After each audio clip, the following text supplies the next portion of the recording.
Okay, there's an RVer guy here, and I think he's got a sign up asking for money. He's got a gas can out, so I'm only guessing he's asking for money for gas.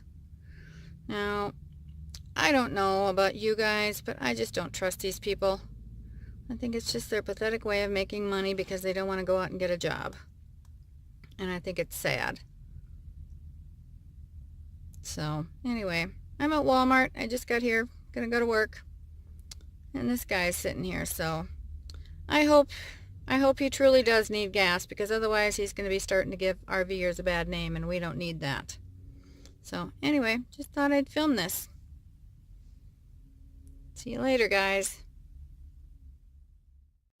Hi, guys. Well, I am filming. Oh, I am playing with the 360 again, as you can probably tell. Yep, it's still doing its thing. So anyway, I'm just practicing here and playing around with it. I actually got it to work on my own. So as you can see, I'm in my house. There's Sam. There's Sam. Got him a little treat tonight. Yeah, 'cause there's the baby. Yeah, hi. Who did the baby? Yeah. Okay. Okay. So let's see how this turned out. Okay, I'm looking at my phone because it's got the preview of it. So I know I'm kind of dark. I've got it sitting on its little stand on a peanut butter jar, so I don't have to hold it. So, and if I turn it a little bit, this right here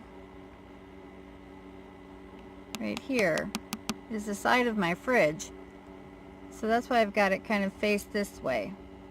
It's got quite the little range on it, that's for sure. So, but anyway, somebody did a challenge that you're supposed to tell 3 things about yourself that you don't think anybody else knows. And so I thought that would be kind of fun to share 3 things with you. The first one is that I'm a trucker's daughter. And I'm very proud of the fact that I'm a trucker's daughter. And so I swear like a trucker. I don't on my videos, of course, and I will not unless I get to know you really well and know that you're okay with it, but the F-bomb comes out of my mouth on a regular basis around certain people.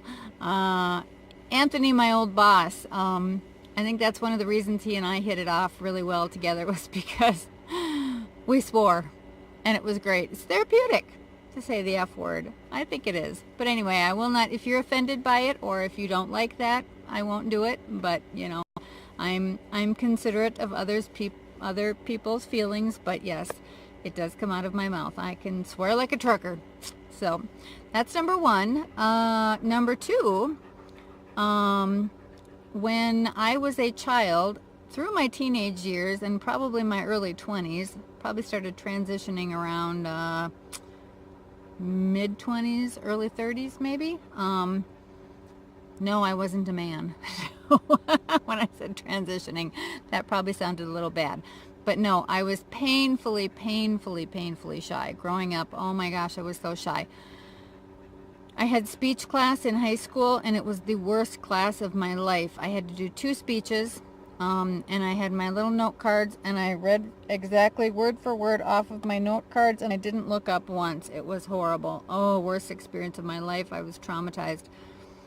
But yeah, I've gotten over that now, obviously. So the third one, I had done a video a few days ago because Chris and I weighed ourselves, and I have gained 10 pounds, and I'm not happy about that, but I'm determined it's going to come back off again. And I had made a video, but I decided not to do that one and to do this. Actually today, well, it's midnight now, but we'll still call it the 6th, December 6th, 12 years ago, I had gastric bypass. I weighed 270 pounds when I checked into the hospital, and my lowest point was 150. And I was very proud of myself. I was wearing size 9s, very sassy. It was when I was in real estate, wearing high heels and size 9 jeans, and I don't ever recall ever wearing size 9 jeans ever in my life. so anyway, so that's that. One of the best decisions I've made in my life. It was wonderful. The recovery was very easy. The first year was hell, because I was on a liquid diet for the first 6 weeks, I think. It's been 12 years. I don't even remember. I can't even believe it's been 12 years. As of right now, I have 90 pounds still off. I'm 180. I have big bones. My skeleton is big. Even though I'm a tiny person, my skeleton, I have big bones. And I was in denial over that I was told pretty young that I had big bones, and that's why I weighed so much. Because back in the day, looking back at pictures, I wish I'd be that fat again. But anyway, but I don't want to go too much into detail. But anyway, yeah, best thing that ever happened to me. The first year was hell. But after that, anything with chicken, anything having to do with chicken, I still to this day, if I eat too much of it, I get gaggy. I used to throw it up a lot in the first few years. In fact, they even stuck a scope down my throat one time to see if I had a blockage, because I was throwing up quite a bit while I was eating a lot of chicken, and I was throwing it all up. Pasta, still, I have to be careful. If I get full, and when I get to a certain fullness, I know I have to stop or I'm going to be in big trouble. So I do, because I don't want to stretch out my pouch. I've stretched out my pouch. The doctor told me to stretch out my pouch, and I have stretched out my pouch to a certain extent. But I don't want to stretch it out anymore, because I'm fine with how much I can eat. And if you didn't know it, and if you ate with me, you probably wouldn't suspect. You probably just thought, oh, she doesn't eat very much. But yeah, no, it's because I've had gastric bypass and I can't eat very much. I kind of pace myself, and I eat very slow, and especially if I'm having a meal with others, I can take my time. I'll probably be the last one done eating, but I've always kind of been a slow eater, so it's okay. But I am lactose intolerant because of it. I can't have like cream cheese, which is okay. I can eat hard cheeses, but like Velveeta, can't eat, or not very much of it anyway. Or like ice cream, I can have a little bit of ice cream, and then I start getting a grinding in my tummy. And when the grinding starts, I know I have to stop or I'm in trouble. We get what's called dumping syndrome, which if you eat something that's too high in sugar, or in my case, too high in milk or something, basically you get really sick and pass out, which has happened to me before. I always make the Velveeta cheese dip. Sam is wondering who I'm talking to. I'm talking to the refrigerator. Hi, yes. But, oh, my preview went away, so there, we'll tap it. There, I'm back on. But anyway, the first year, a year after I'd had my surgery, I made the Velveeta cheese dip, which I make every year. I didn't make it last year, and I won't make it this year because it's too messy. And the cleanup is too hard in this situation we're in right now. But, well, maybe we have a microwave. Maybe we will. Who knows? But anyway, made the Velveeta cheese dip. Had literally like a quarter cup. I kid you not. I am not exaggerating. A quarter cup, maybe not even that much. Ate it with a couple of chips. Fine. All of a sudden I get a little grumbling. I'm like, okay. And I had stopped by then. All of a sudden I start getting real lightheaded and weird feelings. So I go to the bathroom. Got really sick in the bathroom and pretty much crawled to bed and passed out. And I'm thinking, what the heck is going on? 4 hours later, I wake up.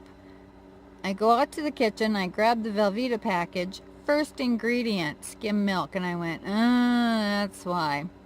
Because I almost immediately became lactose intolerant after this surgery. So So I knew I couldn't have milk, but I can also eat cheese.